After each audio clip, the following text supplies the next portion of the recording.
Welcome to Money Music, where you will learn about the big money in vinyl records.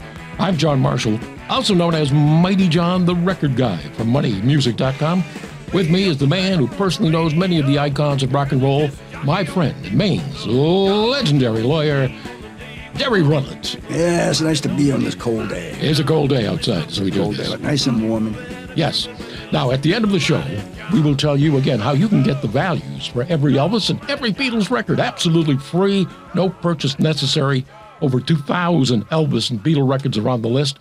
This podcast, not just for record collectors, but for everyone who seeks out treasures at yard sales, flea markets, estate sales, and thrift stores. If you know what to look for, you can make some money. And we're going to tell you what to look for. And also, you folks that love rock and roll, because we have stories about the very artists that you listen to, and you young folks, you hear them in TV commercials all the time, all the rock songs from the era that we've been talking about, that we'll be talking about. Now, one of our previous shows, Derry, I asked you if you could do a tongue twister. Toy boat, toy boat, toy boat. Yeah, I couldn't, yeah. Want to try it again? Or Toy boat, toy boat, toy boat. Wait, close. Yeah, yeah. I'll give you one that I used to do before I did a show. Yeah. I'm not going to read this. I'm going to do it all from memory. Okay, I'm ready for it. Do you remember a song called, I can't remember the title, Life is a Rock, but the Radio Rolled Me? No. You don't remember that? No. All right, we'll try and do this, right? Okay. Don't interrupt me. I won't.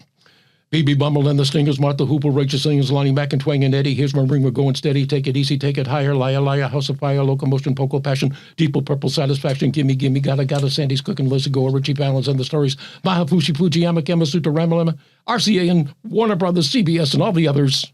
Life is a rock. Mighty, I think that of the shows that we've done so far, I consider that the greatest performance. Because I remember that when that guy did that, I remember saying that, what they do, speed him up? I mean, you just did it just like him. I mean, that was incredible. Fantastic. That's why I am Mighty, and you are Derry. And that's, we had Mighty John show in Bangor, listened to by hundreds of thousands, and we had the Derry Rundlett show at Bowdoin College, listened to by at least 45 or 50 people. Now, on today's countdown of 20 records worth up to $100 or more, number one on our list is a very popular heavy metal hair band. I stress that word hair because you lack so little. Yes, hair band. I do. With a record worth $1,000. Whoa. I know we don't talk much about heavy metal, but we do talk where the money is, and that's where we're going to go. Heavy metal, okay. Yeah. And you know this band. Yeah, I do. Yeah. I actually Metallica met this or band. something like that? Close. But I met them, emceed a concert. They're great guys. Oh, good. Nice to hear that. Now, actress Meg Ryan of When Harry Met Sally fame, and her famous, was scene. a girlfriend of which Rock and Roll Hall of Famer for 3 years? Boy, I do not know. John Cougar Mellencamp. No way! I love John Mellencamp. My Yes, God, she, who was it? I mean, the star was Yeah, Meg Ryan. Meg Ryan had an affair with John Mellencamp. For 3 years. Oh my God! When was he was his? I saw him in person twice. He is fantastic. His hits were one off the charts. Yes, that's I absolutely didn't right. know that fact. I love that. Go ahead. Inducted into the Rock and Roll Hall of Fame in 2008. You can quibble about some of those who have been added, but there's no question that Mellencamp belongs there. Oh, absolutely. With 40 million records sold and 13 Grammy Awards, he is best known for hits like Jack and Diane and Hurt So Good. But in 1983, Main Man Records released the 12-inch John Cougar Mellencamp picture disc, Kid Inside. A copy can get you $100 today. And guess who John Mellencamp is friends with and went down to his premiere with this man's lawyer, Warren Silver, and that would be? Stephen King. You got it. Thank you. Yes. Yes. And isn't that an incredible connection, John Mellencamp and Stephen King? What is it, 6 degrees of separation? Oh, right there in the top three, anyway. In 1966, this Spanish group reached the Billboard Hot 100 with what top 10 hit? Boy, Spanish group. Their name is in Spanish as well. Oh, I don't know. Los Bravos. Oh, Los Bravos. I love that. Black is Black. There you go. Oh, my God. That song, that was in my top 5. I picked that song in my top 5. Wow. Well, it reached number 4 in 1966. They did? The single No wonder. The single worth no more than $20, but the album, Black is Black, can get you $100 today. Oh, my God. Yeah, I love that song. Every time it comes on, I turn the radio up. That's a great song. Los Bravos. Yeah, great name, too. For It the group. is. Yep. Now, what rock group was famous for smashing guitars on stage? That would be The Who. That would be The Who, Peter Townsend. as did the Louvin brothers. You say, who? Yeah, maybe that's why they did it. They were inducted into the Country Music Hall of Fame in 2001. Rolling Stone ranks them number 4 on its list of the 20 greatest duos of all time. And you don't know the Louvin brothers. No. They started out as gospel singers in the 1940s, but their real lives reflected more of the hard-drinking, womanizing country tunes of the 50s. Eventually, they did go country. Married 4 times. Shot 4 times. Ira Leuven's life could have been a TV movie. Now, and long before Peter Townsend and The Who were smashing guitars on stage, Ira was doing the same thing with mandolins. The Louvin brothers, their album, Tragic Songs of Life, $100 today. There you go. Do they sound like a great group? Shot 4 times, married 4 times? Yeah. Maybe that's why he was shot 4 times. That could very well be. I'm sure there's a relationship there somewhere, Your Honor. Now, on February 19th, 1981, George Harrison was ordered to pay $587,000 Yep. for subconsciously plagiarizing what 1963 hit He's so fine. by... The Chiffons. You finally get to say the Chiffons. Yeah, I get to say the Chiffons. And by the way, I talked, one of the people who testified would have indeed been the guy, Jay Siegel of the Tokens, who not necessarily testified, but was part of it because he produced that He's So Fine. And Harrison, the judge, as I recall, did not say he did it intentionally because I guess he had it subconsciously in his head. Frankly, I'm not sure I would have sued. I mean, I would think. Well, in 1971, Harrison had the top 40 hit, What Is Life? Yeah, exactly. He originally wrote the song for Apple Records label mate Billy Preston, thinking it would be a catchy pop tune to follow up Preston's That's the Way God Planned It. Yep. But when George realized that Billy was then going for a more funky sound, he decided to record it himself. The 45, What Is Life, released on Apple, now worth up to $100 with its picture sleeve. Oh, and what a story. Of course, $575,000 would have been a lot of money back then when they brought that suit. And I think that, of course, Harrison was quite well off, so I don't think he hurt him too bad. Now, this is kind of deja vu, because you just asked me in the previous podcast, I believe, one of them, about the Monkees' Headquarters album. Yes. The Monkees actually played their own instruments for the first time.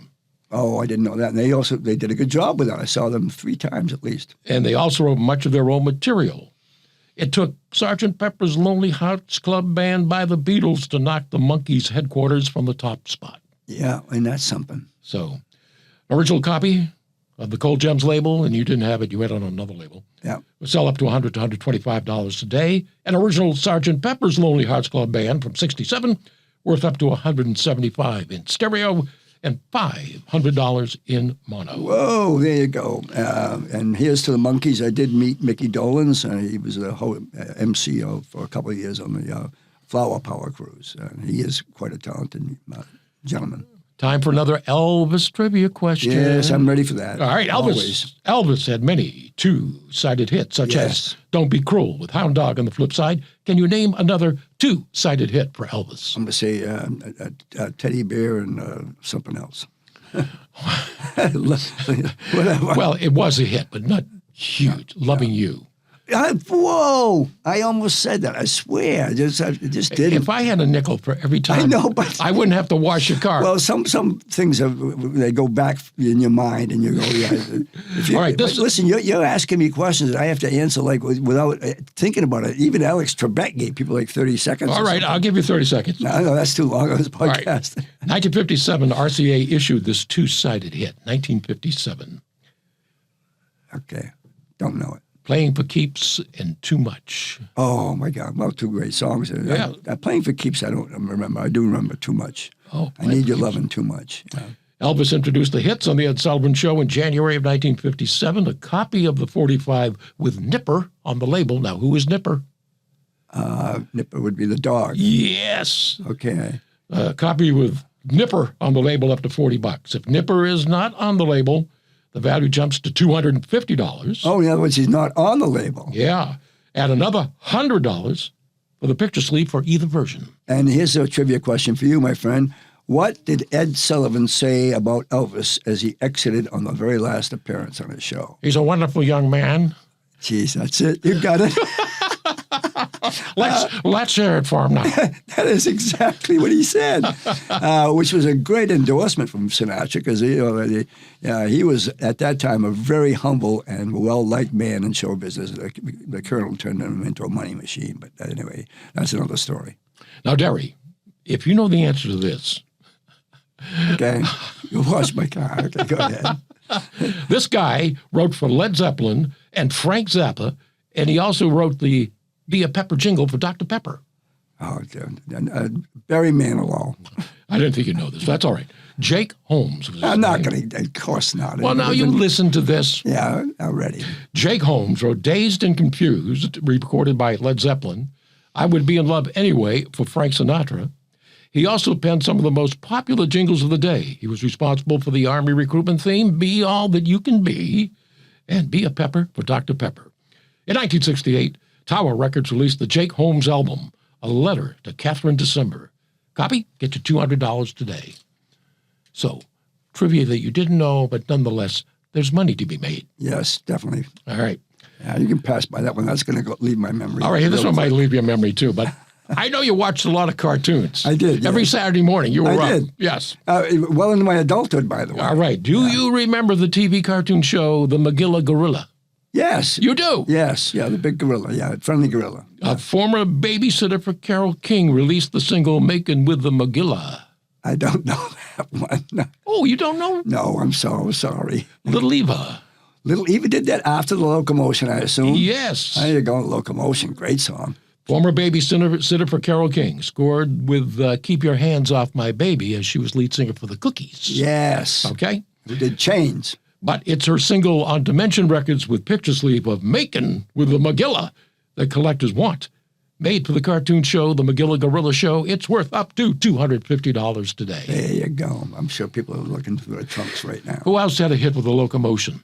Later on in life, I forget their names. 1970s group. Oh, yeah. Yep, Grand Funk. Grand Funk, yeah. Grand Yeah, Funk. Yeah, I wouldn't have guessed it. That's who. Now, this guy's not a recording star, but I thought you might know this guy. Okay. What guru of the hippie generation coined the phrase, turn on, tune in, drop out? That would be, what's his name? Timothy Leary. That's it. Very good. Yes. Very good. And the song about him, Timothy Leary, by the Moody Blues, one of the best songs of all time, sung by their fiddler, Ray Thomas. It's just what the psychedelic generation wanted to hear. Tune in, turn out, drop out. Whatever. It was close to another popular phrase of the day, sex, drugs, and rock and roll. Turn in, tune in, drop out was not only the title of Timothy Leary's book, but also of his album.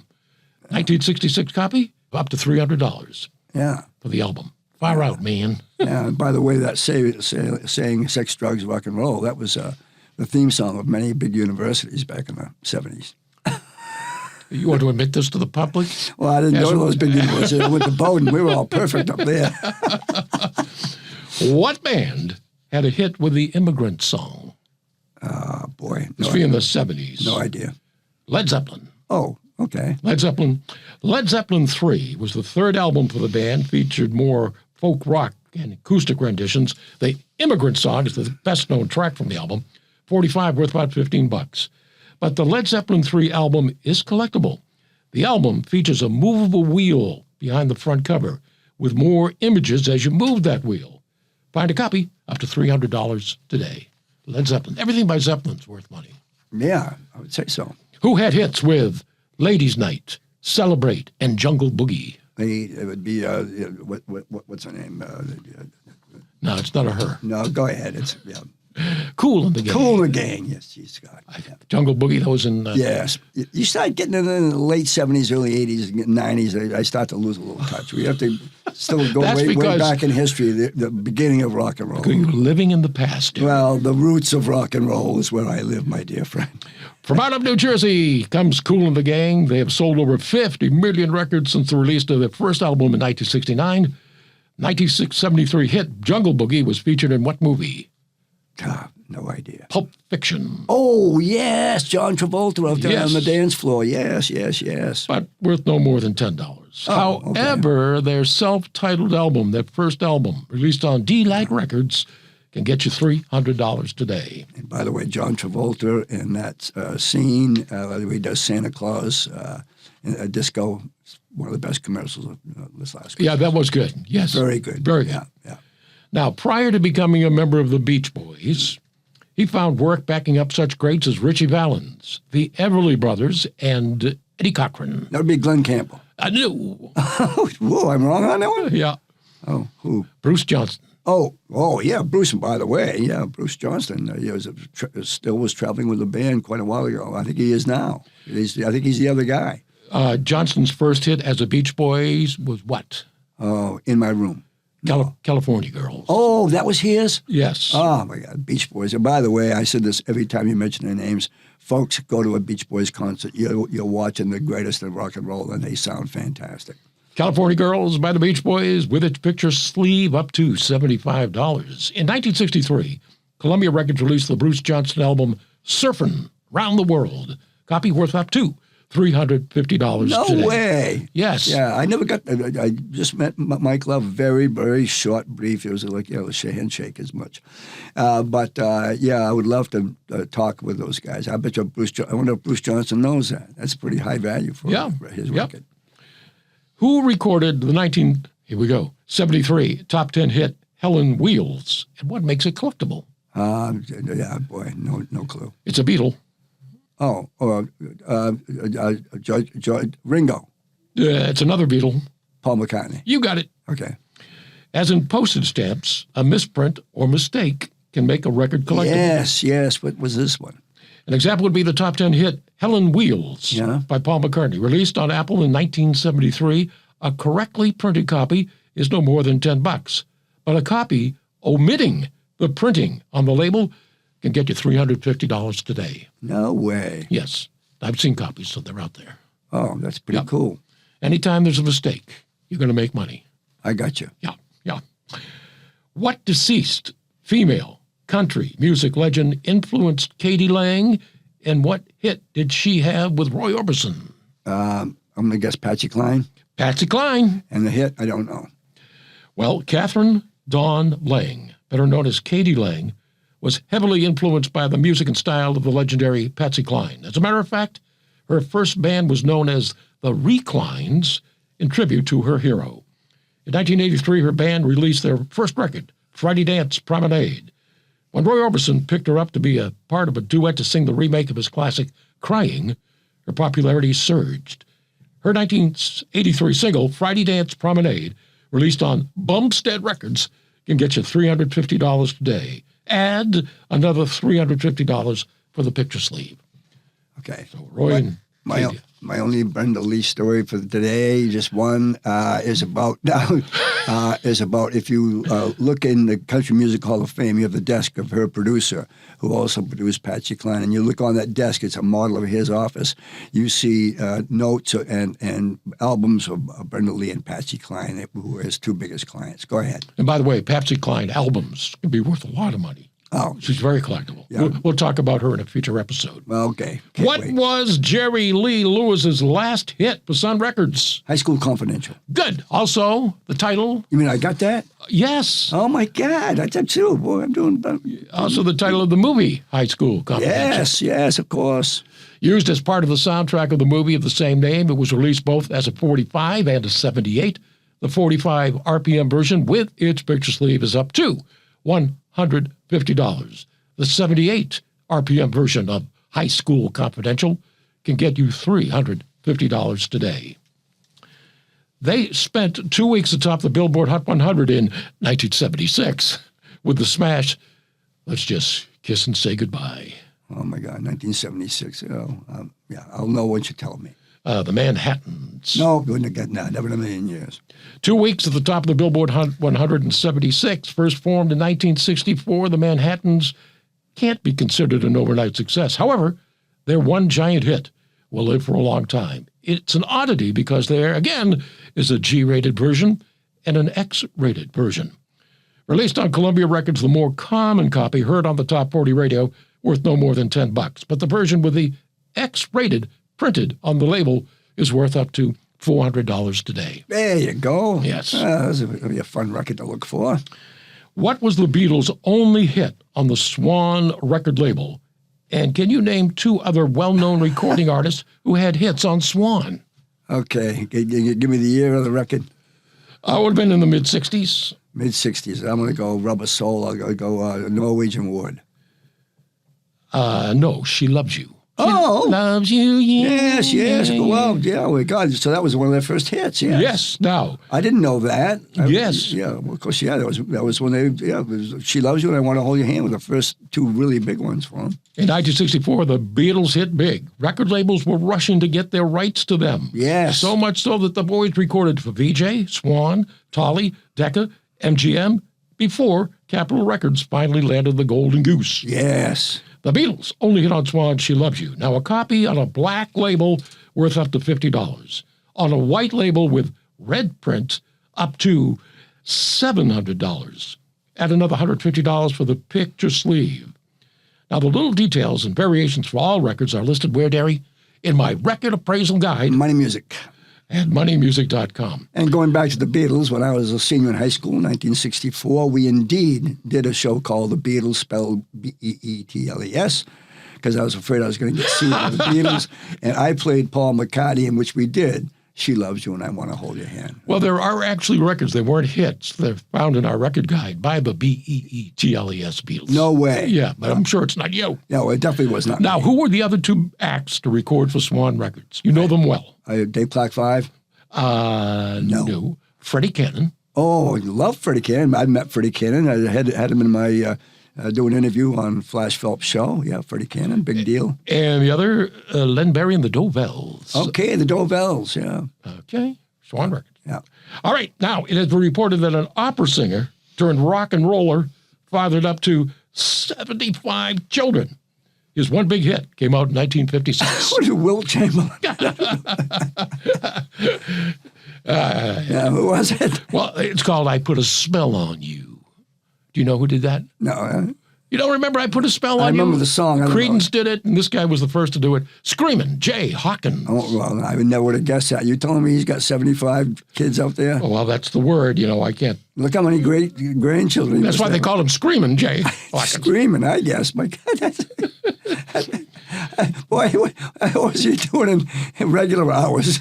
His big hit, I Put a Spell on You. Now worth up to $200.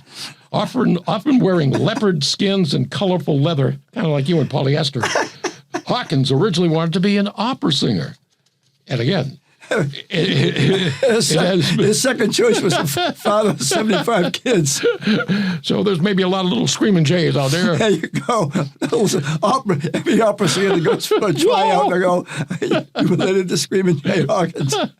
Now, an original 1956 album, an album at home with Screamin' Jay, released on Epic Records, can get you $600 today. There you go. Screamin' Jay Hawkins. What if his 75 kids signs it? It doubles the value. Okay, moving right along. Who was the last musical guest on the Ed Sullivan Show before it was canceled? Oh, my goodness. No. It was a group backed by a female lead singer.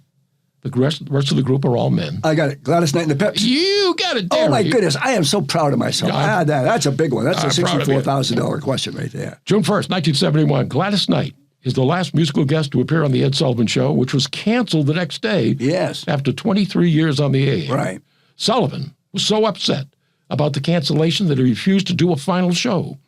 The most valuable record for Gladys Knight was when she was just a pip, before headlining as Gladys Knight and the Pips.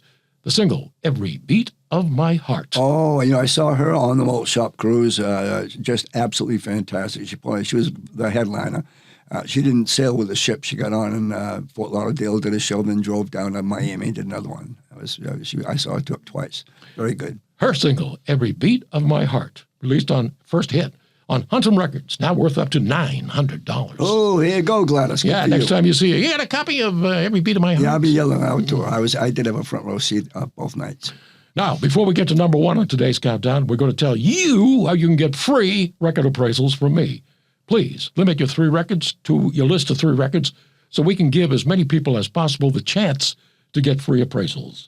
Just email your list to mightyjohn1971@gmail.com and put podcast appraisals in the subject line. List the title, the recording artist, and the name of the record company. We really want to hear from you. If we don't respond on the podcast, we will, Derry won't, I will still send you the free appraisals. I might give my stab at 2 on a couple of those. Now, Terry from Columbus, Ohio, wants to know the value of the Beatles' first album. Do you know the title of the Beatles' first album? I'm going to say Meet the Beatles. Wrong. What is it? Introducing the Beatles. Oh, excuse me, moi. No, they're 2 different albums. Oh, yeah, okay. Meet the Beatles on Capitol. Introducing the Beatles came first on Okay. VJ. Sorry about that, Alex. Now, there are 15 variations of the original with very intricate differences. So, Terry, I am going to email you the 15 variations as it's too complicated to explain to Terry. Having said that, you should know that I get a lot of questions about this album, as there are more counterfeits on the market than originals. Let me explain the difference, Terry. Yes. Should you come across one. Yeah, okay. Introducing the Beatles was released in the fall of 1963. Okay. By the beginning of the winter of 1964, the counterfeits were already on the market. I got you. Now, how do you tell? Look at the label. If the words The Beatles and Introducing the Beatles are printed above the hole in the label, it's an original. If the words Introducing the Beatles and the Beatles is separated by the hole in the label, it's a counterfeit. Oh, Worth whoa. no more. Hey, boy. That's Worth no more than $10. Originals, 15 variations, can range from $350 up to $20,000. $20,000 for a Beatle record? Oh, my God. Okay, but again, it's very complicated. So But when they go through your list of you got the 2,000 free. it'll be right in there. Yeah. That's going to be in there. And so I didn't know that the values would be that high. You'd start off with these. That's incredible to know that because many people would have kept their Beatle records.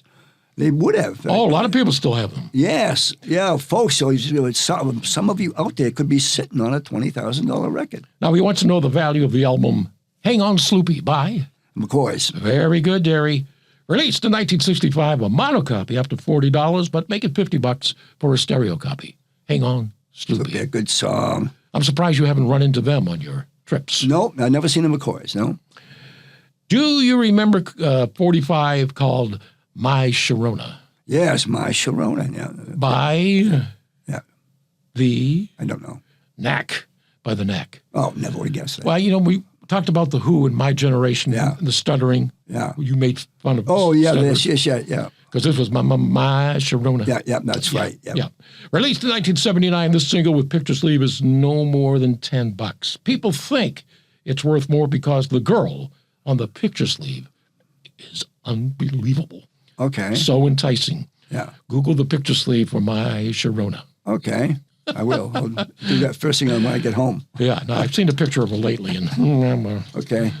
don't do that. All right. Since you have so little, what hair band from an album in 1981 can get you $1,000 today? What have been? No idea. Motley Crue. Okay. Yeah. Motley Crue. That's right. They were 80s. Yeah. Nice guys. I met them, went backstage with them. Oh, yeah. One of them actually took time to show my son how to play the guitar. No way. Took a lot of time with him. Nice things like that. You know, Oh, yeah, make a big difference. some of your stories, you say the guy wouldn't hardly talk to me or whatever, and then you got these stories. I love to hear good stories about famous people. They're fun to hear and what kind of people they are backstage. Well, Motley Crue debuted in 1981 with the album Too Fast for Love.